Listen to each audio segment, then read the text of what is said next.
Good morning बच्चों, स्वागत है आप सभी लोगों का एक बार फिर से आज के हमारे इस नए वीडियो लेक्चर में। आज के इस वीडियो लेक्चर में हम 12th फिजिक्स का अगला टॉपिक कवर करने वाले हैं, जिसका नाम है force and torque on a dipole. मतलब एक डाइपोल के ऊपर लगने वाला फोर्स और टॉर्क, और वो किस कंडीशन में हमें कैलकुलेट करना है कि जब वो डाइपोल हमारा एक यूनिफॉर्म इलेक्ट्रिक फील्ड में रखा हुआ है। चीजें बहुत अच्छी है, बहुत कॉन्सेप्चुअल है, बस आपको समझने भर के दे रहे कि अगर हमारे पास कोई यूनिफॉर्म इलेक्ट्रिक फील्ड है, मतलब एक इलेक्ट्रिक फील्ड हमारे पास मौजूद है जो कि यूनिफॉर्म है, एक जैसी है, उस यूनिफॉर्म इलेक्ट्रिक फील्ड में अगर हम एक डाइपोल लेके आ जाते हैं, डाइपोल को रखते हैं, मतलब डाइपोल मतलब वही प्लस क्यू और माइनस क्यू का एक पेयर, अगर उसको हम रखते हैं तो उस पर उस इलेक्ट्रिक फील्ड की वजह से एक फोर्स भी लगेगा और एक टॉर्क भी लगेगा। बस इन दोनों चीजों का कैलकुलेशन हम आज के इस डेरिवेशन या इस टॉपिक में करने वाले हैं। चीजों को समझना बहुत आसान है। चलो शुरुआत करते हैं। सबसे पहली बात क्या है कि हमारे पास एक यूनिफॉर्म इलेक्ट्रिक फील्ड है, मतलब मानो कि हमारे पास एक यूनिफॉर्म इलेक्ट्रिक फील्ड कुछ इस तरह की है। ये हमारी एक इलेक्ट्रिक फील्ड है जिसको डिनोट किया गया है ई से, ठीक है, ई वेक्टर। ये हमारे पास इलेक्ट्रिक फील्ड है। इस यूनिफॉर्म इलेक्ट्रिक फील्ड में अगर हम एक डाइपोल लेके आते हैं, हमें पता है एक डाइपोल प्लस चार्ज और माइनस चार्ज दोनों का पेयर होता है, कॉम्बिनेशन होता है, जिसमें प्लस चार्ज भी होता है और एक माइनस चार्ज भी होता है। तो हम इस टॉपिक को समझने के पहले ये समझ ले कि अगर हमारे पास अगर यूनिफॉर्म इलेक्ट्रिक फील्ड है तो अगर प्लस चार्ज को लेकर आ रहे हैं तो क्या होगा और माइनस चार्ज को लेकर आ रहे हैं तो क्या होगा। अगर हमें एक बेसिक कॉन्सेप्ट अगर समझ में आ जाते हैं तो ये टॉपिक को समझना बहुत आसान हो जाएगा, ठीक है। तो आप ध्यान रखिएगा कि क्या होता है कि जैसे अगर हम प्लस चार्ज को लेकर आ रहे हैं एक फील्ड के अंदर, एक यूनिफॉर्म इलेक्ट्रिक फील्ड है, उसमें अगर हम प्लस चार्ज को लेकर आ रहे हैं तो इस पर एक फोर्स लगेगा। वो जो फोर्स होगा फोर्स ऑन प्लस चार्ज, वो जो फोर्स होगा वो इलेक्ट्रिक फील्ड की डायरेक्शन में फोर्स लगेगा।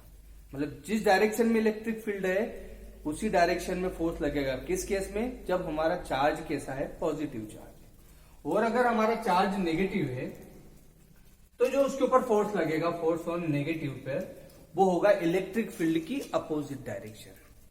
बातें समझ में आई कि अगर हमारे पास कोई यूनिफॉर्म इलेक्ट्रिक फील्ड है तो इस इलेक्ट्रिक फील्ड में अगर हम प्लस चार्ज को लाएं या लेकर आते हैं तो उस पर एक फोर्स लगेगा। वो जो फोर्स लगेगा वो इलेक्ट्रिक फील्ड की डायरेक्शन में ही लगेगा। और अगर हम माइनस चार्ज लेकर आते हैं तो उसमें इलेक्ट्रिक फील्ड की अपोजिट डायरेक्शन में फोर्स लगेगा। इतना एक बेसिक चीज है, आपको पता होना चाहिए। और ये मुझे बताना इसलिए जरूरी है क्योंकि जब तक आपको ये चीज समझ में नहीं आएगी आप ये जो है फोर्स एंड टॉर्क वाला जो डेरिवेशन या टॉपिक है उसे समझ नहीं पाएंगे, ठीक है। तो प्लस के केस में इलेक्ट्रिक फील्ड की डायरेक्शन में फोर्स और माइनस के केस में इलेक्ट्रिक फील्ड की अपोजिट डायरेक्शन में फोर्स। मतलब आप लिख भी सकते हो कि due to electric field E, due to electric field E, due to electric field E, force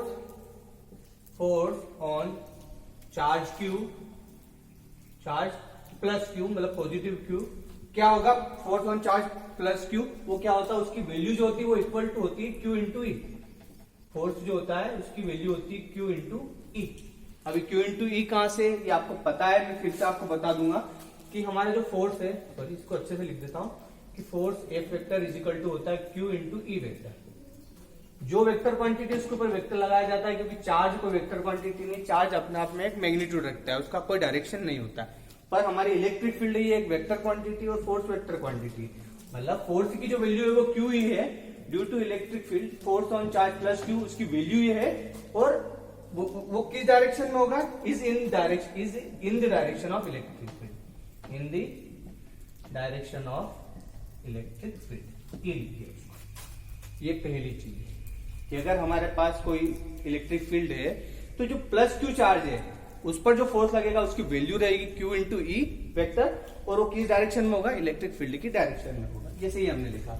और वैसा ही अगर इलेक्ट्रिक फील्ड के द्वारा किस पर? Force on negative charge, force on charge minus Q, minus Q जो रहेगा उसकी भी वैल्यू सेम रहेगी, F is equal to Q into E vector, पर किस डायरेक्शन में होगा? Is in opposite direction of E. Electric field की अपोजिट डायरेक्शन में जो है वो फोर्स लगेगा। ठीक है, तो इन चीजों को आप लिख भी सकते हो क्योंकि ये आपके लिए बेस बहुत जरूरी है। ठीक है, तो अगर हमें ये चीज समझ में आ जाती है कि फोर्स जो है दोनों केस में मैग्नीट्यूड उनका सेम है पर दोनों की डायरेक्शन अपोजिट है, मतलब अगर एक फोर्स हमारा F1 है तो दूसरा फोर्स -F2 होगा। मतलब अगर ये फोर्स F1 है, ये F2 है, तो ये F1 जो है वो -F2, मतलब दोनों एक दूसरे के क्या है, अपोजिट है। इतनी चीजें आपको अगर समझ में आ जाती है तो आप इजीली फोर्स और टॉर्क को समझ जाएंगे। ठीक है, ये चीज समझ में आ गई। अब इस चीज को मैं मिटाता हूं। अब आपके मेन डेरिवेशन की ओर हम चलते हैं या मेन टॉपिक की ओर चलते हैं।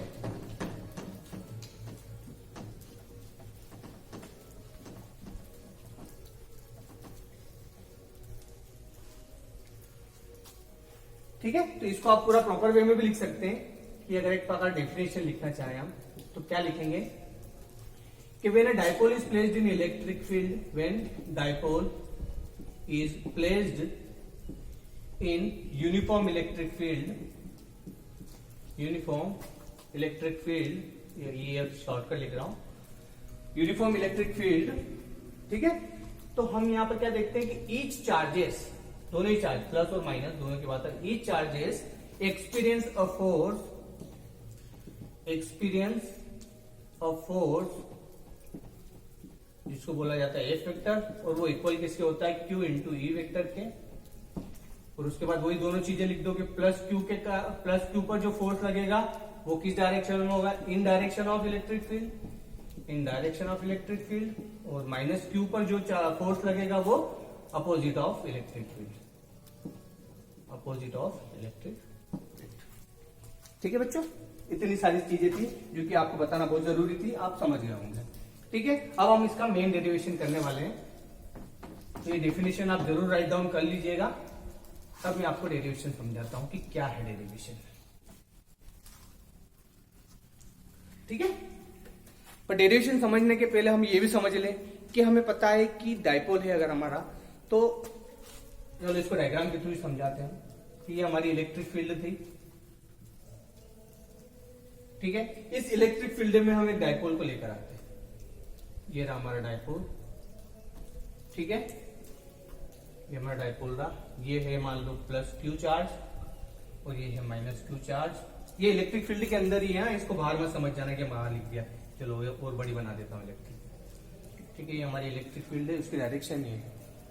इस पॉइंट पर फोर्स किस डायरेक्शन में लगेगा बच्चों, ये इधर फोर्स लगेगा, force on plus Q charge, और इस वाले पे फोर्स कहां पर लगेगा बच्चों, इस वाली डायरेक्शन में, मतलब force on minus Q charge.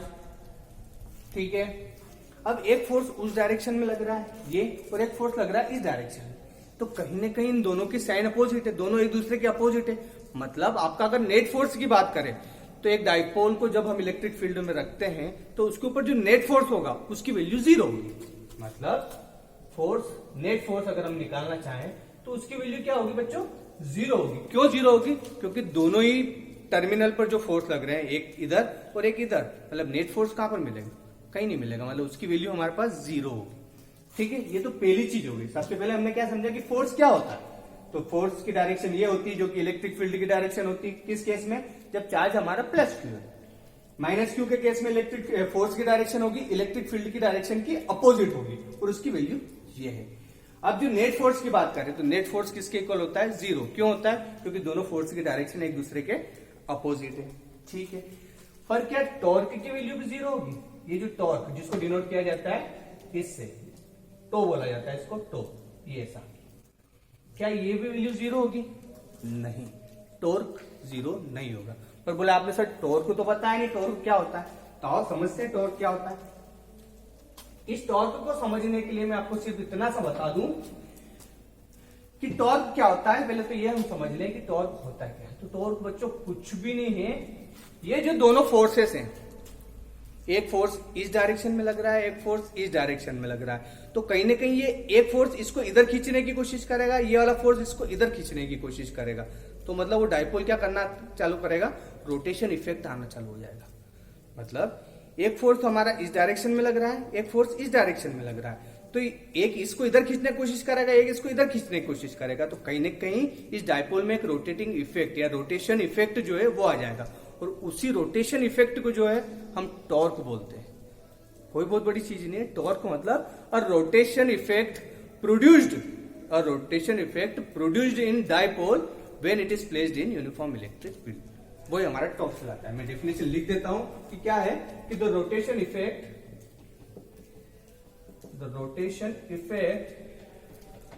Produced या प्रोड्यूस्ड ना लिखते हो, the rotation effect created by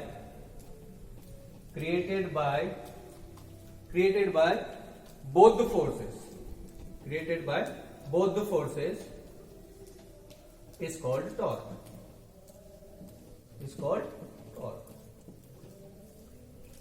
simple है। क्या है टॉर्क? बोले इट्स अ रोटेशन इफेक्ट। किसकी वजह से आया ये? दोनों फोर्सेस की वजह से। ठीक है, तो हमें इसकी कैलकुलेशन करना है, क्योंकि नेट फोर्स जो है वो तो जीरो हो चुका है, तो हमें टॉर्क की कैलकुलेशन करना है। तो कैसे करना है बच्चों, ये समझ लेते हैं कि देखो ये हमारा डायपोल था, ये प्लस क्यू चार्ज था, माइनस क्यू चार्ज था, इन दोनों के बीच का सेपरेशन है, मान लो क्या था 2a, हम लेकर ही चलते हैं, तो इनके बीच का सेपरेशन 2 है। मान लो कि ये इलेक्ट्रिक फील्ड के साथ थीटा एंगल बनाता है। क्या बनाता है? सॉरी यहाँ पर नहीं, इसको ऐसे अच्छे से लिख देते हैं। ये डिस्टेंस 2a था और ये इलेक्ट्रिक फील्ड के साथ मान लो थीटा एंगल बना रहा है। ये हमारी इलेक्ट्रिक फील्ड की डायरेक्शन है, किसी एक को, इस एक लाइन को पकड़ लिया हमने, और ये हमारा जो डायपोल है उनके बीच में क्या है, मान लो कि थीटा एंगल है। तो अगर ये थीटा एंगल है तो कहीं ना कहीं हमें ये देखना है कि टॉर्क कैलकुलेट करना है। ये टॉर्क तो टॉर्क होता क्या है? टॉर्क होता है, हमारा फॉर्मूला होता है फोर्स मतलब वही फोर्स ये जो हम बात कर रहे हैं क्यूई, तो ये फोर्स इनटू परपेंडिकुलर डिस्टेंस। किसके बीच में परपेंडिकुलर डिस्टेंस देखना है बच्चों, समझना। It's a perpendicular distance between line of action of force, perpendicular distance between line of action of force, forces बोलो। फॉर्मूला क्या है? टॉर्क हमें कैलकुलेट करना है, क्योंकि नेट फोर्स जो है वो तो जीरो हो चुका है। टॉर्क निकालना है। टॉर्क क्या होता है? फोर्स इनटू परपेंडिकुलर डिस्टेंस, और वही परपेंडिकुलर डिस्टेंस किसके बीच में? Line of action of force. मतलब आप समझ सकते हो, line of action of force मतलब ये जो फोर्स है इसकी लाइन ऑफ एक्शन क्या है? ये इधर है, समझ रहे हो? ये इसकी लाइन ऑफ एक्शन है। ये वाला जो फोर्स है इसकी लाइन ऑफ एक्शन क्या है? ये है। मतलब इनके बीच का परपेंडिकुलर डिस्टेंस, मतलब एक line of action of force क्या है? ये है। एक line of action of force क्या है? ये है। मतलब भले वो अपोजिट है, पर एक लाइन ऑफ एक्शन तो यही है ना। एक लाइन ऑफ एक्शन ये है, एक लाइन ऑफ एक्शन ये है, तो इनके बीच का जो परपेंडिकुलर डिस्टेंस है वो है, वो यहां पर इस फॉर्मूले में आता है। तो परपेंडिकुलर डिस्टेंस मतलब ये बोल दो कि इस पॉइंट को अगर मैंने यहां से यहां ड्रॉप कर दिया, मतलब परपेंडिकुलर ड्रॉप कर दिया मैंने, ये कुछ इस तरीके से, तो ये जो वैल्यू होती है ये वो वहां पर आएगा, perpendicular distance between line of action of force. दोनों ही फोर्स की जो लाइन ऑफ एक्शन है उसका परपेंडिकुलर डिस्टेंस, और फोर्स जो है वो ये हमारा Q इंटू ई। इतनी बात समझ में आ गई? आपका डेरिवेशन 2 मिनट में हो जाएगा। ठीक है, तो हमारा टो इज इक्वल टू फोर्स क्या है? फोर्स हमने कैसे डिनोट करते हैं? एफ से। एफ हो गया इनटू, अब परपेंडिकुलर डिस्टेंस हमें निकालना है। कैसे निकालते हैं परपेंडिकुलर डिस्टेंस? उसके लिए हमें क्या क्या चीजें जरूरी है? ये 2a है, अगर खाली हमको ये 2a पता है, ये अगर थीटा है तो मान लो ये भी थीटा ही तो है। कौन सा एंगल है? आपको पता है, आपके पुराने क्लासेस में हमने पढ़ा है कि अगर ये एंगल थीटा है तो ये भी एंगल क्या है? थीटा है। तो ये अगर 2a है, ये थीटा है, तो ये डिस्टेंस कैसे निकलेगा? साइन थीटा का फॉर्मूले से। क्या होता है? Sine theta is equal to perpendicular upon hypotenuse. Perpendicular की वैल्यू कितनी है हमें पता करना है, मतलब समझो पी रहने दो इसको। हाइपोटेनियस की वैल्यू कितनी है? 2 है बच्चों, और ये साइन थीटा। तो इस पी की वैल्यू कितनी आ गई? पी इज इक्वल टू, ये दोनों मल्टीप्लाई हो जाएंगे, मतलब 2a साइन थीटा। ठीक है, परपेंडिकुलर डिस्टेंस मतलब इसकी वैल्यू है यहां से लगाकर यहां तक का, दोनों line of action of force की परपेंडिकुलर डिस्टेंस। तो वो क्या वैल्यू आ गई? 2a sine theta. तो हम यहां पर क्या लिख देंगे? 2a इंटू साइन थीटा, क्योंकि टॉर्क इज इक्वल टू क्या होता है? Force into perpendicular distance. Perpendicular distance क्या हो गया हमारा? 2a sine theta. फोर्स क्या होता है? Q इंटू ई, और ये 2a इंटू साइन थीटा ऐसा कैसा है? ये मैं समझ रहा हूं ना कि फोर्स QE क्यों लिख रहा हूं, ये हम निकाल चुके हैं। क्या इलेक्ट्रिक फील्ड हमने देखा था ना, इलेक्ट्रिक फील्ड क्या वैल्यू आई थी, फोर्स पर यूनिट चार्ज। तो ये यहीं से तो निकला है, फोर्स की वैल्यू क्यू इंटू ई, है ना। ये कंफ्यूज मत होना कि आपने सर ये तो बताया नहीं क्यू ई कहां से आया। तो वो वही है कि हमने इलेक्ट्रिक फील्ड कब से पढ़ रखी है कि इलेक्ट्रिक फील्ड क्या है, फोर्स पर यूनिट चार्ज। तो ये जो फोर्स की वैल्यू क्या हो जाएगी, क्यू इंटू ई। तो वही हम यहां लेके चल रहे हैं। तो Q into 2a sine theta. अब हमें ये चीज तो पता ही है कि Q और 2a इनको साथ में लेना, हमें हमेशा ही देखना देखते आ रहे हैं कि Q इंटू 2a को साथ में ले लो। क्यों ले लो, क्योंकि ये किसके इक्वल होता है, इलेक्ट्रिक डाइपोल मोमेंट P के बराबर। तो Q इंटू 2a को साथ ले लिया, Q इंटू 2a, तो हमारे पास क्या बचा, E साइन थीटा। ठीक है, इतना समझ में आ रहा है बच्चों, E साइन थीटा। अब इस Q इंटू 2a की जगह मैं क्या लिख दूंगा, P। ये E ऐसा कैसा है, साइन थीटा, यहां पे लिख देता हूं मैं, चूंकि P जो है वो क्या है, Q इंटू 2a। ठीक है, तो ये P साइन थीटा, ये टॉर्क का कैलकुलेशन हम कर रहे हैं। टॉर्क इज इक्वल टू क्या आ गया, P साइन थीटा।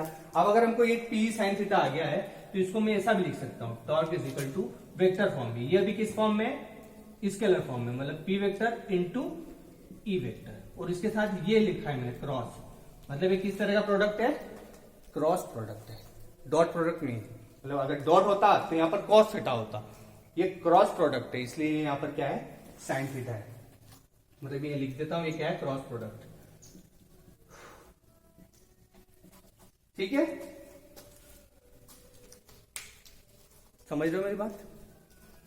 P मतलब इलेक्ट्रिक डाइपोल मोमेंट, ठीक है, और E मतलब अपनी इलेक्ट्रिक फील्ड। इन दोनों को क्या है, क्रॉस प्रोडक्ट है, क्रॉस प्रोडक्ट। क्योंकि यहां पर क्या था, हमारा फाइनल डेरिवेशन क्या आ रहा था, P साइन थीटा। इस साइन थीटा की वजह से ये क्रॉस प्रोडक्ट है। और क्रॉस प्रोडक्ट का सीधा मतलब है कि जो आपका टॉर्क लग रहा है ना, वो कहां लग रहा है पता है, इन दोनों की केस है P और E। मतलब P मतलब अपना क्या है, इलेक्ट्रिक डाइपोल मोमेंट।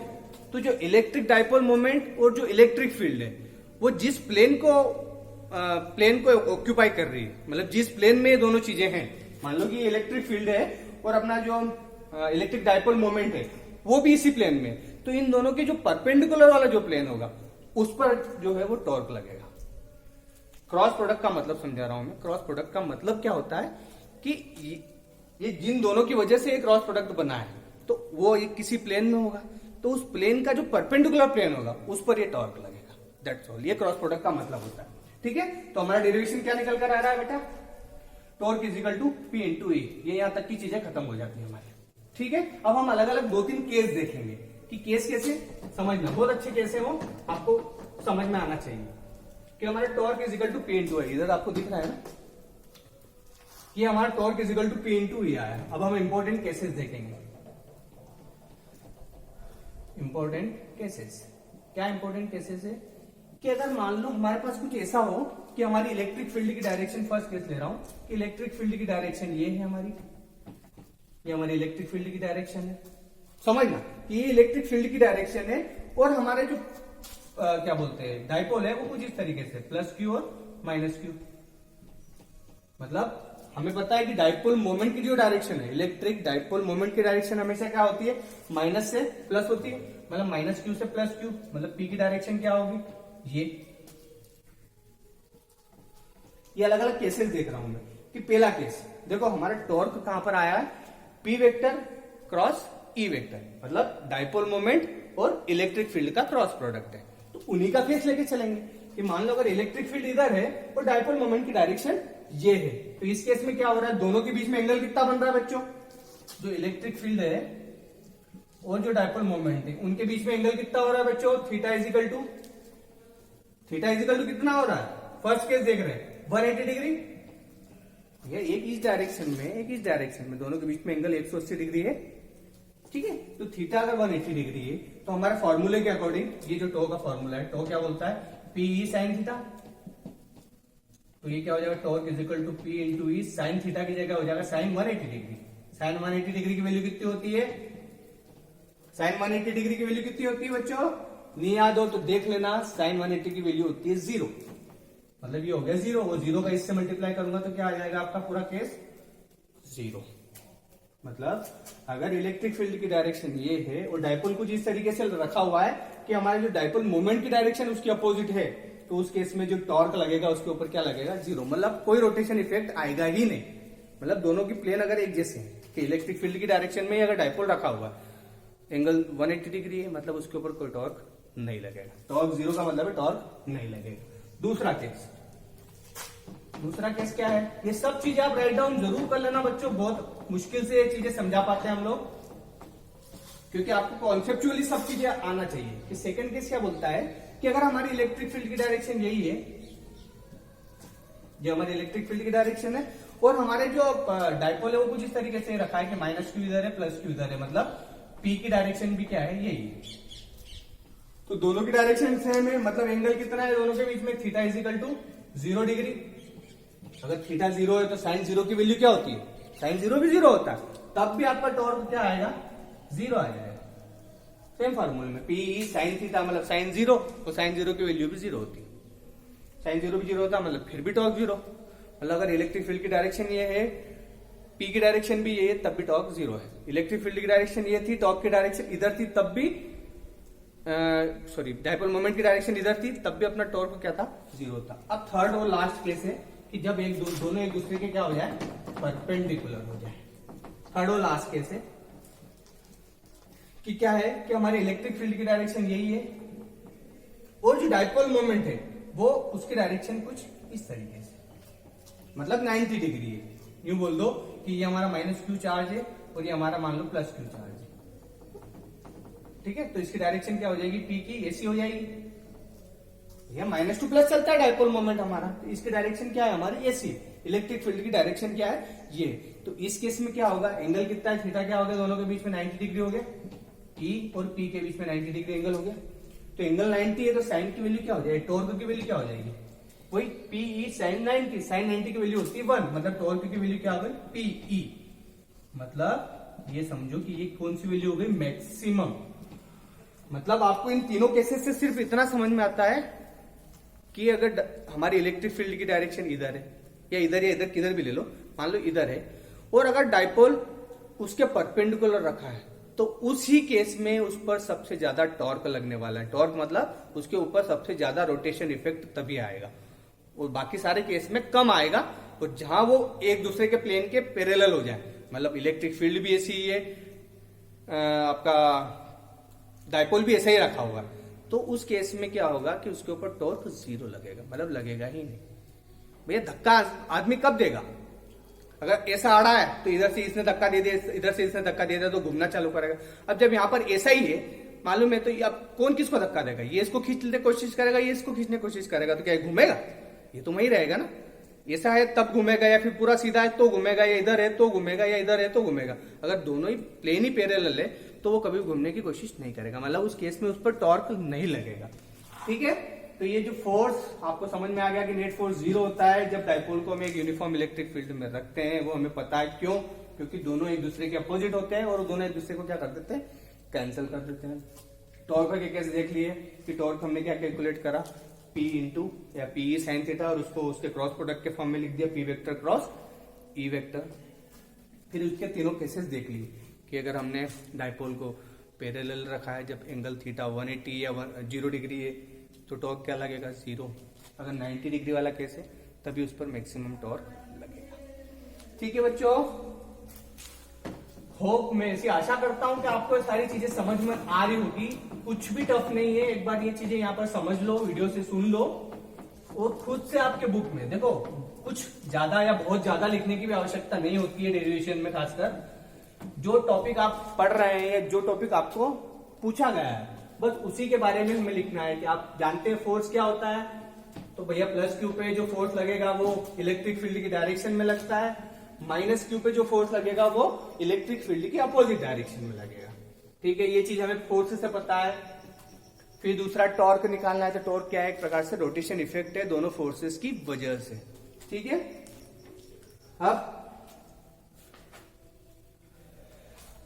अब एक और टॉपिक मैं आपको अगले वीडियो लेक्चर में इंक्लूड करूंगा, जिसमें मैं पढ़ाऊंगा आपको कि वर्क डन, अगर हमारा एक इलेक्ट्रिक फील्ड है, उस इलेक्ट्रिक फील्ड में एक डायपोल है, अगर उस डायपोल को मैं रोटेट करना चाहता हूं, इलेक्ट्रिक फील्ड रोटेट नहीं कर रही, मैं अगर रोटेट करना चाहूं तो मुझे एक वर्क करना पड़ेगा, कि मानो कि ये कहीं ना कहीं हमारी मैं एक जनरल इन्फॉर्मेशन दे रहा हूं कि इलेक्ट्रिक फील्ड है, एक डायपोल रखा हुआ है, ठीक है। तो अभी इलेक्ट्रिक फील्ड अपना काम कर रही है कि ये इसको इधर खींचने की कोशिश करेगा, ये इसको उधर खींचने को, मतलब इनके ऊपर जो फोर्स लग रहा है वो इसको इधर खींचने की कोशिश करेगा, इधर खींचने। अगर इसके अपोजिट में मुझे काम करना है, मतलब ये अगर इधर घुमाने की कोशिश कर रहा है तो मैं इसको क्या करूंगा, इसका अपोजिट घुमाने की कोशिश करूंगा। मतलब मैं चाहूंगा कि इसको थीटा एंगल से मैं रोटेट कर दूं, तो मुझे कुछ ना कुछ वर्क करना पड़ेगा। बस उसी वर्क डन की कैलकुलेशन हम अपने अगले वीडियो लेक्चर में देखेंगे, ठीक है। तब तक आपको ये जो टॉपिक समझा दिया है मैंने, इसको आप राइट डाउन कर लीजिए, समझ लीजिए, और एक बार ना छोड़ते हुए 2-2 बार प्रैक्टिस कर लीजिए। एक बार आपने ये सब कर लिया है तो आपको बहुत आसानी से ये चीजें समझ में आ जाएगी, ठीक है। तो इस वीडियो लेक्चर में इतना ही। Thank you so much and have a good day.